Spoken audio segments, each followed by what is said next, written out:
Social मीडियावर एका शब्द तुफान व्हायरल होतोय, तो म्हणजे कॉक्रोच अर्थात झुरळ.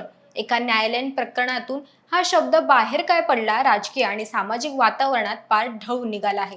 अगदी जनता पार्टीनेही सोशल मीडियावर याच नावाने उडी घेतल्याने सध्या इंटरनेटवर कॉक्रोच शब्दाचा चांगलाच गजबज उडाला आहे. राजकारणातून एकमेकांना झुरळ म्हणून हिणवलं जात असलं तरी तुम्हाला हे ऐकून आश्चर्य वाटेल की या जगात चक्क झुरळांचं एक मंदिर आहे. होय, हे तुम्ही अगदी बरोबर ऐकलं. ज्या झुरळाला पाहून आपल्या कपाळावर आट्या येतात किंवा घरातून हकलून लावतो, त्या झुरळांना एका मंदिरात चक्क देवताचा मान दिला गेला आहे आणि ते लोक तिथे नतमस्तक होतात. आजच्या या व्हिडिओमध्ये आपण याच कॉक्रोच टेम्पलची रंजक सफर करणार आहोत.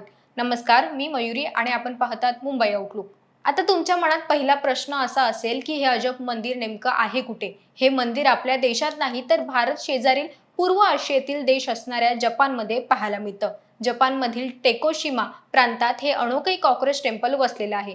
जपानी संस्कृतीत निसर्गातील प्रत्येक सजीवांमध्ये आणि घटकांमध्ये देवाचा अंश मानला जातो, ज्याला ते कामी म्हणतात. या मंदिरात झुरळांची पूजा करण्यामागे एक अतिशय रंजक आणि प्राचीन आख्यायिका सांगितली जाते. असं म्हटलं जातं की अनेक शतकांपूर्वी या भागात पिकांवर आणि मानवी वस्त्यांवर एक मोठ्या रोगाचं संकट आलं होतं. त्यावेळी कीटक आणि झुरळांच्या एका विशिष्ट प्रवृत्तीमुळे किंवा त्यांच्या नैसर्गिक हालचालींमुळे मानवाला या संकटाची पूर्वकल्पना मिळाली आणि अनेक लोकांचं प्राण वाचले. तेव्हापासून येथील लोकांनी कृतज्ञता म्हणून झुरळांना देव मानलं आणि त्यांच्यासाठी हे मंदिर उभारलं गेलं. या कॉक्रोच टेम्पलमध्ये गेल्यावर तुम्हाला इतर मंदिरासारखी शांतता आणि पवित्र वातावरण पाहायला मिळतं. येथे झुरळांच्या मूर्ती किंवा प्रतिके ठेवण्यात आली आहेत.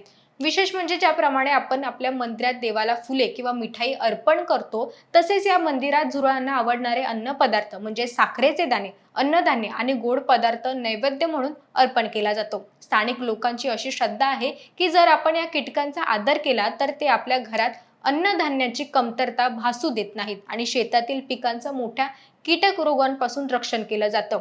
आधुनिक विज्ञानाच्या युगात ही गोष्ट अनेकांना अंधश्रद्धा वाटू शकते, परंतु जपानी लोकांच्या दृष्टीने हा निसर्गाप्रती आणि निसर्गातील सर्वात दुर्लक्षित घटकाप्रती कृतज्ञता व्यक्त करण्याचा एक मार्ग आहे.